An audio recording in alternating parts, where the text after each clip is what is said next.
So yesterday, Francis Ngannou came out with this giant deal, this giant announcement that he's signing with the PFL, and it looks like Francis Ngannou did, in fact, get everything that he wanted. But the question I want to ask you guys today is, the UFC also came out with an announcement. We all know that was the announcement of UFC 291, and it is one of the greatest cards we have seen in a very long time.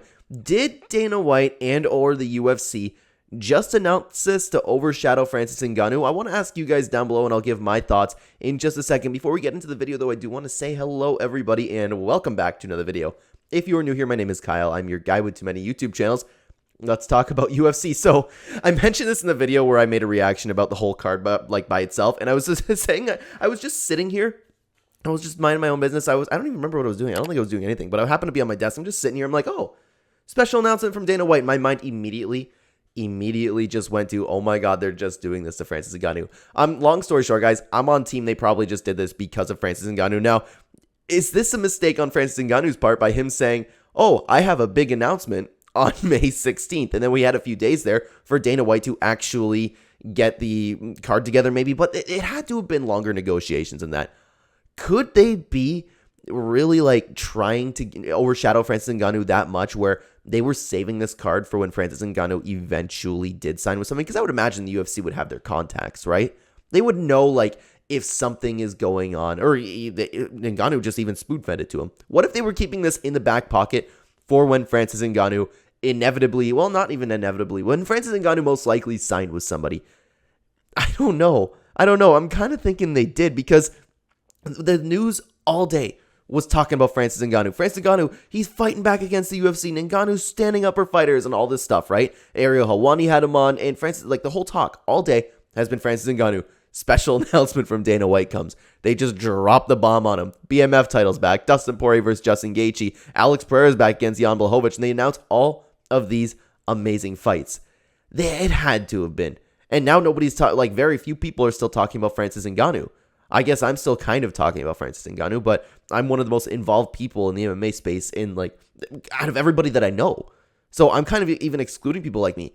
People are probably talking about the BMF title back with Justin Gaethje versus Dustin Poirier. But of course, I can't say for sure, and I'm legitimately like interested in the truth. I'm everything in my being is saying that's the reason for it, right? Because that would also explain, okay, let's say Francis Ngannou said that he was coming up with an announcement on May 16th. What do we have? A few days since then, right? There was a few days in between. He said he had the announcement, then we had a few days. That would explain why Paulo Costa is fighting an up-and-coming contender. You could argue that they want him to just come and break into the top 5 because they want a new contender.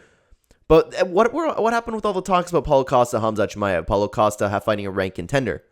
That would explain that fight a lot to me, because now it makes sense. Like, okay, they just wanted to throw something together. Paulo Costa said yes. You know, I think it's all mashing in nicely together. And they could have had these fights all signed and ready to go. But in these few days, they could have just made for the BMF title. Hey, you know what? That's the reason we have a main event. Bang, there we go. We have a title fight. You know, because Dana White, and I might be remembering this wrong, but I feel like Dana White was saying at some point that the BMF was a one-time thing. I could be wrong about that, but I'm remembering something along those lines for some reason. But again, don't quote me on that. I could be wrong. So they could have threw this card together with some fights that they already had signed for UFC 291, but they wanted to like really, really kick it into high gear. Maybe they just paid these guys more. Who knows? It's got to be. It's got to be. And the Paulo Costa thing's almost sealing the deal for me. Why is he like, and don't get me wrong, like it's not like he's fighting a nobody, but the casuals don't know. They want Paulo Costa to fight someone like Khamzat Chimaev. You know what I mean? I feel like the UFC was just trying to take over any news about Ngannou, and this is going to be like what we see from the future with Francis.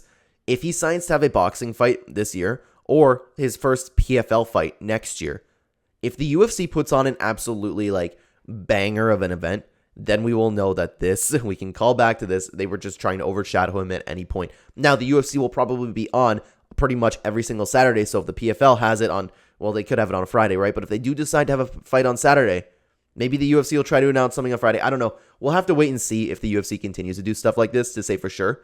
But I want to know what you think. Do you think Dana White and the UFC were trying to overshadow Francis Ngannou? Let me know what you think down below, guys. And thank you so much for watching this video. On the screen right now, if you want to watch more from the Clenbat channel, there will be 2 videos on the screen right here. Check them out. They're great videos. Thanks for watching, guys. I will see you there.